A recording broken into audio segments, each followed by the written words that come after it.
Hello everyone. पिछली video में हमने आपको बताया था कि अगर कोई एफआईआर पॉस्को से रिलेटेड दर्ज होती है तो उस मामले में पुलिस कैसे लूटती है, मतलब पीड़ित पक्ष को भी और आरोपी पक्ष को भी। तो कोई भी इस तरह की एफआईआर दर्ज कराने से पहले 100 बार सोचें और सही तरीके से अपनी रिपोर्ट दर्ज कराएं। ज़्यादा लालच में ना आएँ और गलत तरीके से अगर आप रिपोर्ट दर्ज कराते हैं तो इसमें आपका भी नुकसान है और दूसरे का भी नुकसान है। आपका भी पैसा बर्बाद होगा, दूसरे का भी पैसा बर्बाद होगा। तो सही तरीका अपनाएं। ये बात मैं पिछली वीडियो में बता चुका था, किस तरह से पुलिस लूटती है वो भी मैंने तरीका उसमें बताया। अगर वीडियो नहीं देखी है तो लिंक आपको उसका डिस्क्रिप्शन में मिल जाएगा, वहाँ से आप देख सकते हैं। दूसरी बात यह है, लड़की के बयान कोर्ट में कैसे होते हैं, पुलिस कैसे कार्रवाई करती है, कैसे बयान नोट कराती है, क्या फॉर्मेलिटीज़ हैं और इसमें भी पुलिस कैसे लूटपाट करती है, वो भी मैंने बताया है। इसका भी लिंक आपको डिस्क्रिप्शन में मिल जाएगा।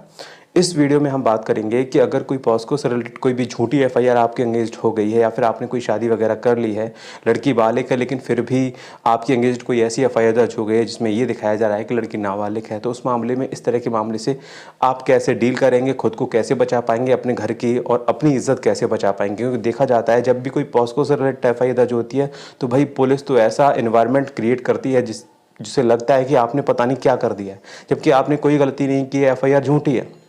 तो उस मामले में आप इस तरह की कंडीशंस को कैसे हैंडल करेंगे, कैसे अपने परिवार की इज़्ज़त आप बचाएंगे। तो देखिए, सबसे पहली बात यह है कि जब भी आप किसी भी लड़की से शादी करें तो ये कंफर्म कर लें कि वो 18+ है या नहीं है। कई बार ऐसा होता है कि आप किसी लड़की को पसंद करते हैं, चाहते हैं, घर वाले की एंगेजमेंट जा करके आप लड़की को भगा कर लेके जाते हैं, ठीक है, और बाद में जब डॉक्यूमेंट्स देखे जाते हैं तो पता चलता है कि लड़की नाबालिग है, ठीक है। तो ये पहले कंफर्म कर लीजिए कि लड़की बालिग होनी चाहिए। नाबालिग है, प्रूफ भी नहीं है कोई, तो भाई दिक्कत हो सकती है। वो भाई एक बात की बात है कि आप लड़की के पास कोई डॉक्यूमेंट नहीं है लेकिन लड़की रियल में 25-30 साल की है, तो वो एक बात की बात है कि आपको रिलीफ मिलेगा। लेकिन जहाँ तक हो डॉक्यूमेंट को अपने कब्जे में ज़रूर करें, ठीक है। अगर ऐसा कुछ करना है, वैसे तो मैं ये कहूँगा कि भाई भाग के कभी शादी नहीं करनी चाहिए। बहुत गलत भी है यार, और दो परिवारों की इज्जत का सवाल होता है। अगर आप किसी लड़की को भगा चुके हैं या फिर अगर आपने ऐसी कोई गलती कर दी है, लेकिन अगर लड़की बालिग है, आपने ऐसे प्रूफ जुटा लिए हैं, या फिर लड़की अगर अनपढ़ है लेकिन एज उसकी अगर 18+ है, लेकिन इसमें थोड़ा सा रिस्क है, मतलब कि अगर 18+ है तो मेडिकल के बिहाफ पे ही ये डिसाइड हो सकता है कि लड़की की एज कितनी है, लेकिन तब तक पुलिस आपको भयभीत कर सकती है। ये चीज़ क्लियर है।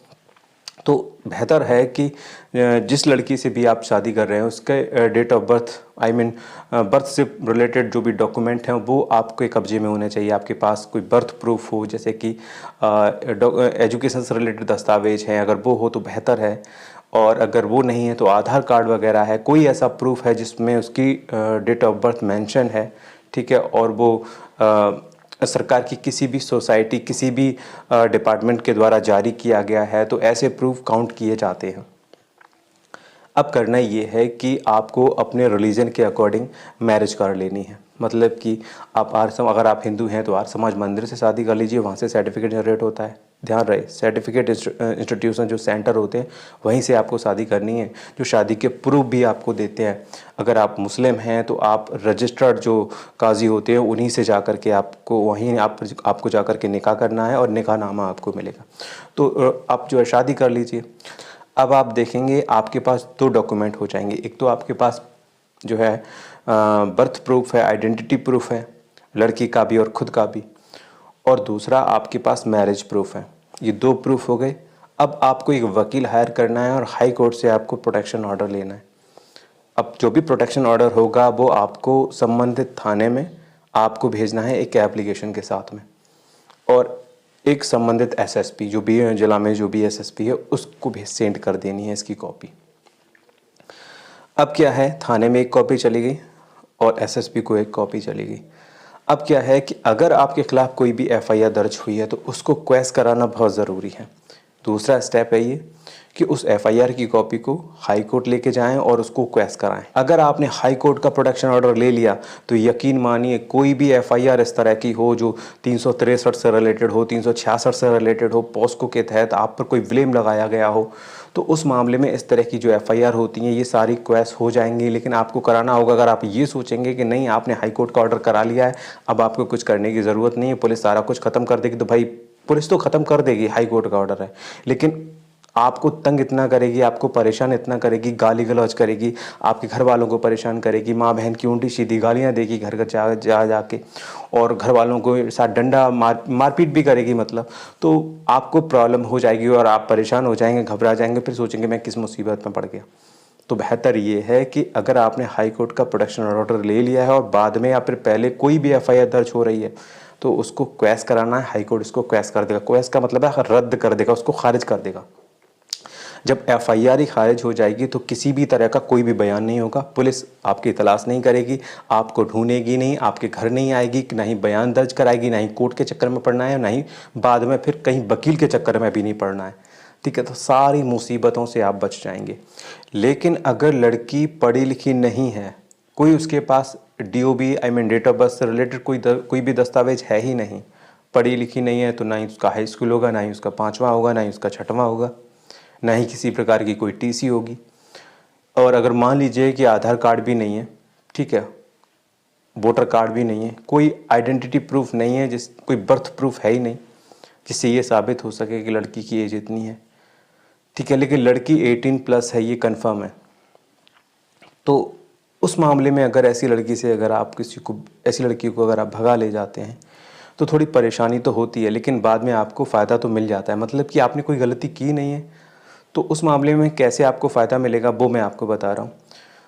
अगर ऐसी लड़की से आपने शादी कर ली है किसी भी डोमेस्टिक तरीके से, क्योंकि आप ऐसे किसी भी जो है मैरिज सेंटर पे भी जाकर के शादी करते हैं तो वो भी प्रूफ मांगते हैं, तो वहाँ से तो आप शादी नहीं कर पाएंगे। अगर कर लेते हैं तो वेरी गुड, अगर नहीं होती है तो आप जैसे भी आप शादी करते हैं या फिर शादी नहीं भी करते हैं, आप ऐसे ही घुमाने के लिए ले जाते हैं। तो उस मामले में क्या होगा कि अगर आपके अंगेज्ड लड़की के पेरेंट्स या जो भी कोई हैं गार्जियन, वो अगर पॉस्को से रिलेटेड आपके अंगेज्ड एफआईआर दर्ज कराते हैं या फिर अपहरण की एफआईआर दर्ज कराते हैं, बिल्कुल भी घबराने की ज़रूरत नहीं है। अगर ऐसी कोई एफआईआर दर्ज हो रही है तो थोड़ी बहुत परेशानी तो होगी। तरीका ये है कि अगर इस तरह की कोई एफआईआर दर्ज हो जाए तो जो लड़की है वो खुद थाने आ जाए, कहीं भागने की ज़रूरत नहीं है। और पुलिस क्या करेगी, उसको अपनी कस्टडी में लेगी और उसका 161 का बयान दर्ज करेगी और 24 घंटे के अंदर मजिस्ट्रेट के यहाँ सीआरपीसी की धारा 164 का बयान दर्ज करेगी। और लड़की के पास अगर कोई प्रूफ है ही नहीं तो उस मामले में उसका मेडिकल होगा, और मेडिकल में वो बालिग अगर आती है तो उसके बयानों के अकॉर्डिंग उसे वो जहाँ जाना चाहती है उसके अकॉर्डिंग मजिस्ट्रेट सुपुर्दगी का ऑर्डर कर देगा। ठीक है, लेकिन ध्यान रहे इस तरह के मामले में अगर आप नहीं जानते हैं तो एक वकील को साथ में कर लें। कई बार देखा जाता है कि पुलिस लापरवाही करती है और प्रॉपर तरीके से नहीं होने देती, जिससे कि लड़की की सुपुर्दगी नहीं हो पाती है और फिर काफ़ी टाइम लग जाता है। तो ये तरीका है। दूसरा तरीका ये है कि अगर लड़की उसमें मेडिकल में नाबालिग आ गई कि लड़की की उम्र जो है 15 वर्ष है, तो फिर आपकी लड़की की गवाही मैटर नहीं करती है। उस मामले में पुलिस आरोपी व्यक्ति को गिरफ्तार करेगी, चाहे लड़की ने राजी वाजी से गई हो, कैसे भी गई हो, फिर उसकी गवाही मैटर नहीं करती है। फिर पुलिस उसको गिरफ्तार करेगी, उसको जेल भेजेगी और पुलिस अपनी पूरे मामले को इन्वेस्टिगेट करके कोर्ट में फाइनल रिपोर्ट के रूप में चार्जशीट प्रस्तुत करेगी और फिर उस पर केस चलेगा। तो ये है तरीका, मतलब कि लड़की नाबालिग नहीं होनी चाहिए। अगर मेडिकल में भी अगर वो बालिग आ गई तब भी आप बच सकते हैं, लेकिन लड़की नाबालिग निकली तो आपको प्रॉब्लम हो जाएगी।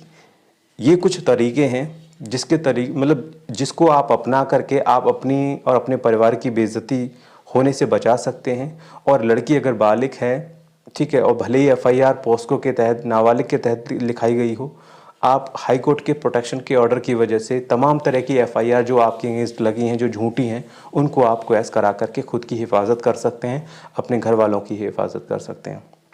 कहीं पर किसी की ज़रूरत नहीं पड़ेगी, पुलिस के कहीं चक्कर लगाने की ज़रूरत नहीं, कोर्ट का कोई लफड़ा नहीं, सारा कुछ आपका निबट जाएगा। सिर्फ आपको हाई कोर्ट से ऑर्डर कराना है और साथ में प्रोटेक्शन जो भी प्रोटेक्शन ऑर्डर हाई कोर्ट से होगा उसके बाद आपको जो भी एफआईआर हो रही है उन सबको क्वैश कराना है। ये अगर एफआईआर होती है तो क्वैश कराइए, नहीं हो रही है तो क्वैश कराने की ज़रूरत है ही नहीं।